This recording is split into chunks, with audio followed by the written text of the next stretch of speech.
We are looking at some important, expected topics for June 2025. And now this June 2025 is paper 2 variant 2, ठीक है? Variant 1 और 3 के लिए नहीं है. This is only for variant 2. Last भी मैंने एक सिमिलर वीडियो बनाई थी, तो इसमें काफी टॉपिक्स आ गए थे जो मैंने कहे थे. तो जरूरी नहीं है हमेशा जब भी मैं बोलूँ वही हो. तो इस साल ऐसा हो सकता है कि जो टॉपिक्स मैं बोलूँ वो बिल्कुल भी ना आए. So you can not rely on this topics. And again, reliability का तो कोई पॉइंट ही नहीं होता. आपके पास सिर्फ एक ही दिन बचा है. अब आप इन दी एंड कुछ भी रिवाइज करके चले जाओ, सब तो नहीं कर सकते. तो मेरा जो एक्सपेक्टेड टॉपिक्स माइक्रो के लिए ना, वैसे तो मैंने ये बहुत सारी चीजें लिखी हुई है. मैं आपको रैंकिंग करके बता दूंगा मोस्ट इंपॉर्टेंट से लीस्ट इंपॉर्टेंट. कुछ ऐसी बहुत चीजें हैं जो यहाँ पर भी नहीं है सिलेबस की. तो that's what the point of gases, I think. ठीक है. तो सबसे पहली चीज जो मुझे लगती है, जो पेपर में काफी इंपॉर्टेंस लगती है for this year, I think it's taxes, indirect taxes and direct taxes. तो प्रोज एंड कॉन्स. ठीक है. मार्केट में इम्पैक्ट, इनडायरेक्ट टैक्स का incidence, consumer burden, producer burden. Direct tax में तो होता ही नहीं है. इनडायरेक्ट टैक्स का impact on the consumer surplus. So there can be an 8 marker which targets indirect tax. There can be a 12 marker on maximum and minimum prices, not with market failure. एक generally सवाल हो सकता है maximum minimum price का, तो ये भी एक गट फीलिंग है मुझे. जनरली इक्विलिब्रियम डिसइक्विलिब्रियम में changes in demand and supply is important and the impact on the consumer surplus and the producer surplus. So ये भी एक बहुत इंपॉर्टेंट चीज है. इलास्टिसिटी को अगर हम देखें तो पिछले दो अटेम्प्ट से, जून 23 and June 24, I think elasticity नहीं आया है. जून 23 में भी नहीं आया और जून 24 में भी नहीं आया. So it is very very likely कि इलास्टिसिटी इस साल आए. It is very likely. तो इलास्टिसिटी में ना क्वेश्चन किस तरीके से आ सकते हैं कि there can be an 8 marker on Y D and XD और एक्सडी. तो जिस तरह नहीं साइज एंड साइन वाले क्वेश्चन होते हैं वाई डी और एक्सडी के, तो there can be a question on that. और जो 12 मार्कर हो सकता है वो यूजफुलनेस ऑफ गवर्नमेंट या बिजनेस हो सकता है. तो जब भी बिजनेस की बात करोगे तो रेवेन्यू वगैरह की बात करोगे, गवर्नमेंट की बात करोगे तो उसके ऑब्जेक्टिव्स की बात करोगे. So I think XD PED YD is important. PES अगर आता भी है तो आई नेवर रेकमेंड पीईएस का 12 मार्कर. हाँ, अगर किसी दूसरी इलास्टिसिटी के साथ आ गया तो कर लेना. अलग से आया ना तो मेरा तो रिकमेंडेशन नहीं है वो सवाल करना. वो बहुत घुमा के देते हैं. Types of goods plus causes plus policies. तो free goods, public goods, private goods, merit, demerit goods. And policies जो मुझे लग रही हैं वो मेरिट गुड की आ सकती हैं. ठीक है. I think so. ठीक है. और पीपीसी अगर आएगा तो वो विद इकोनॉमिक ग्रोथ आएगा. पीपीसी और इकोनॉमिक सिस्टम्स की मुझे इतनी गट फीलिंग नहीं है. और ये नॉर्मली वो टॉपिक्स होते हैं जो बच्चे छोड़ भी देते हैं पेपर में. तो एक आंसर भी पढ़ के चले जाओगे तो बहुत है. तो micro is a big question mark this year, क्योंकि बहुत अजीब से ट्रेंड चल रहे हैं. जैसे अगर आप जून की अटेम्प्ट्स देखो लास्ट दो, तो 23 एंड 24, उसमें इलास्टिसिटी अब तक आया नहीं है. तो there is a very very high chance of elasticity. ठीक है. फिर उसके बाद अगर आप जून 23 एंड 24 के अटेम्प्ट की बात करो, सो उसमें इनडायरेक्ट टैक्स का जो है वो कोई क्वेश्चन नहीं आया है कंज्यूमर सरप्लस प्रोड्यूसर सरप्लस के साथ, या इंसिडेंस का कॉन्सेप्ट अब तक उसने टेस्ट नहीं करा है. तो this is on the second priority list. फिर अगर हम मिनिमम मैक्सिमम प्राइस देखें तो उसके तो क्वेश्चन आए हैं, पर वो मार्केट फेलियर के साथ है. तो अलग से मैक्सिमम प्राइस या मिनिमम प्राइस का क्वेश्चन नहीं आया है, जो कि अलग से पहले आते थे. So I think there is also a chance for this. और 8 मार्कर्स के लिए अगर हम देखें तो एक तो इनडायरेक्ट टैक्स है, दूसरा इक्विलिब्रियम है, तीसरा इलास्टिसिटी है. ठीक है. इलास्टिसिटी के 8 मार्कर्स जो हैं वो काफी हमने देखे. पॉलिसीज मार्केट फेलियर की मुझे मेरिट गुड की लग रही हैं.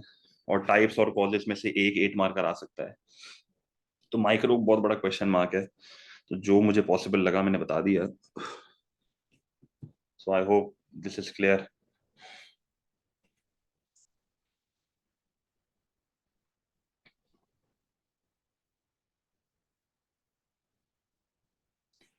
Then if you look at the macro section, macro section में सबसे पहले पॉलिसीज की अगर हम बात करें तो इट इज वेरी लाइकली कि the policies of fiscal, monetary and supply side may be tested with inflation, deflation और इकोनॉमिक ग्रोथ. अब आप इस चीज को समझो कि expansionary fiscal and monetary policy deflation में भी यूज होती है, अनएम्प्लॉयमेंट में भी यूज होती है और इकोनॉमिक ग्रोथ में भी यूज होती है. और इन्फ्लेशन में contractionary fiscal and monetary policy use होती है. और सप्लाई साइड एक ऐसी पॉलिसी है जो इन्फ्लेशन, अनएम्प्लॉयमेंट और इकोनॉमिक ग्रोथ में यूज होती है, डिफ्लेशन में यूज नहीं होती. तो ये बेसिक बेसिक बातें आपको पता होनी चाहिए. This is very likely, I believe inflation की पॉलिसीज आनी चाहिए। आई बिलीव, मुझे लगता है कि इन्फ्लेशन की पॉलिसीज आनी चाहिए या डिफ्लेशन की लाजमी आनी चाहिए। अब आ जाए तो अच्छी बात है। Exchange rate is a topic which is highly anticipating. I am anticipating इस साल आएगा। Exchange rate with terms of trade भी आ सकता है। तो you need to remember, rise in terms of trade का मतलब है appreciation, fall in terms of trade का मतलब है डेप्रिसिएशन। इसको इस तरह याद करो।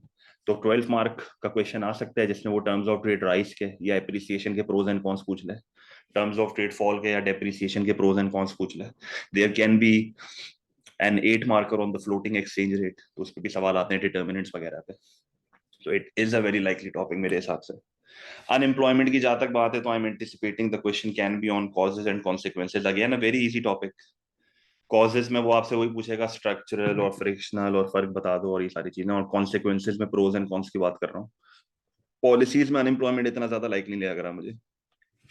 Economic growth causes and consequences, एक ऐसा सवाल है जो इकोनॉमिक ग्रोथ का नहीं आ रहा है जून और नवंबर के अटेम्प्ट्स में, दैट इज इकोनॉमिक ग्रोथ के प्रोज एंड कॉन्स का 12 मार्कर। आप दुआ करो वो सवाल आ जाए। वो मार्च 23 में भी आया था, वो मार्च 24 में भी आया था। इकोनॉमिक ग्रोथ के प्रोज एंड कॉन्स का क्वेश्चन, उससे आसान सवाल पूरे इकोनॉमिक्स में कोई नहीं है। तो आई बिलीव और मैं चाहता हूँ कि वो सवाल आ जाए, तो आप बड़े सेफ साइड पे आ जाओगे। And if you talk about inflation, तो इन्फ्लेशन के कॉजेस का इतना तो चांस मुझे नहीं लग रहा जितना कॉन्सिक्वेंसेस का लग रहा है, which is pros and cons. And same goes for deflation, pros and cons, ठीक है। And the most important topic of this attempt I believe is current account. Current account is the most important topic of this attempt, जिसमें वो causes of current account deficit या surplus पूछ सकता है, current account deficit and surplus के pros and cons पूछ सकता है, और पॉलिसीज। पॉलिसीज में आपको याद होना चाहिए करंट अकाउंट में यहाँ पर फिजिकल मॉनेटरी भी आती है, यहाँ पर जिसको एक्सपेंडिचर डैम्पिंग या रिड्यूसिंग बोलते हैं हम लोग। यहाँ पर प्रोटेक्शनिस्ट पॉलिसीज भी आती हैं, which is tariff quota and embargoes, जिसको हम एक्सपेंडिचर स्विचिंग पॉलिसीज भी बोलते हैं। And there can be supply side policies as well. So there can be a 12 marker on the policies of the current account. I believe कि ये जून 24 में तो नहीं था, और ये जून 23 में आया था, पर वो प्रोटेक्शनिज्म के साथ कोई दूसरी पॉलिसी बतानी थी, तो मेरे हिसाब से सप्लाई साइड के साथ आ सकता है या कोई दूसरी पॉलिसी के साथ आ सकता है। या तो अगर आपने रिसेंटली देखा होगा, एक पेपर था जिसमें वो सरप्लस के प्रोज एंड कॉन्स पूछ रहा था, वो पता नहीं कौन सा पेपर था, करंट अकाउंट सरप्लस के pros and cons. So there can be a question on deficit के प्रोज एंड कॉन्स, ठीक है। पर current account of the balance of payment is highly highly highly likely this year. तो एक current account बहुत ज्यादा important है मेरे हिसाब से, एक पॉलिसीज बहुत इंपॉर्टेंट है, हर साल ही होती है, और एक एक्सचेंज रेट बहुत इंपॉर्टेंट है। बाकी सेकेंडरी ये पर आ सकता है, कॉन्सिक्वेंसेज और ये सारी चीजें, ठीक है। तो अगर आपको प्रैक्टिस करनी है ना, तो प्रैक्टिस करने का तरीका बहुत सिंपल है। आप, मैं एक लिंक अटैच करूंगा जो कि मैंने अपने पोस्ट पे भी लगाई थी और मैंने हर जगह पोस्ट कर दी थी, उसके बावजूद भी बच्चों को नहीं मिल रही थी। तो files to go through, I will attach a link. AS वाली लिंक खोलना और एएस वाली लिंक में टॉपिकल माइक्रो और टॉपिकल मैक्रो में जाना। These are the files you have to go through. 7 files आपको माइक्रो की देखनी है और 3 फाइल्स आपको मैक्रो की देखनी है। आई बिलीव अगर आपने ये सारी फाइल्स देख ली ना, 10 फाइल्स कल पूरे दिन में, तो आई थिंक इसमें से ही कोई क्वेश्चन आ जाएगा। आई थिंक इसमें से ही कोई क्वेश्चन आ जाएगा। और 2023 एंड 2024 के ईयरली आंसर्स भी इंपॉर्टेंट है, बस खाली क्वेश्चंस को गो थ्रू कर लेना। Per your main revising point should be these files. इसके थ्रू आप रिवाइज करना टॉपिक को, क्योंकि इसमें हर एंगल कवर हो रहा है सवाल होगा। और जो 23 और 24 के ईयरली क्वेश्चन है उसमें आपको और भी बहुत चीजें सीखने को मिलेंगी, तो वो भी देख लेना अगर आपके पास टाइम हो। अब एक दिन में तो आप हर चीज नहीं कर सकते, do try to do maximum things. लिखने का नहीं करना आखिरी दिन में, सिर्फ पढ़ना, चीजें याद करना, ठीक है। मैंने अपनी तरफ से बेस्ट ही दिया है, एक्सपेक्टेड टॉपिक का कोई पॉइंट तो बनता नहीं है खैर, पर बस एक ट्रेंड है तो बताना पड़ता है। पिछले साल मैंने बताए थे, लग गए थे क्वेश्चंस। इस साल भी अल्लाह करे लग जाए, ना लगे तो खैर है, मैं क्या बोलूं। ठीक है, तो गुड लक। कुछ लैकिंग रही हो तो आई अपोलोजाइज फॉर दैट। पेपर के बाद मुझे बताइएगा कैसा हुआ पेपर।